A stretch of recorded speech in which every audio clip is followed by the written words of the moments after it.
આજે તો કડિયારીથી હાલીને પછી બલાડમાં આવ્યા હતા ને પછી બપોર પછી હું મારા મિત્રને દવાખાને લેવા ગયો ને પછી રસ્તામાં અમે પાછું જોઈ લીધું એક્સિડન્ટ.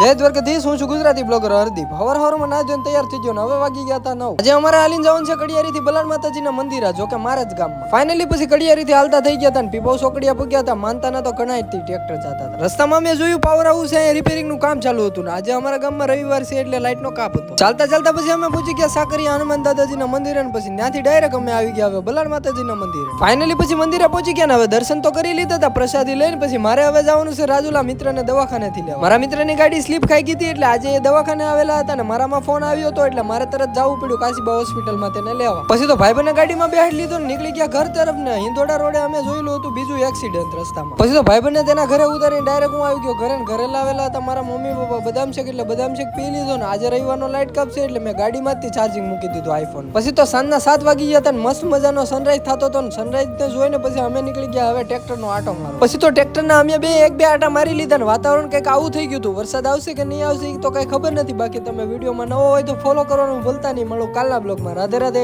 Bye bye.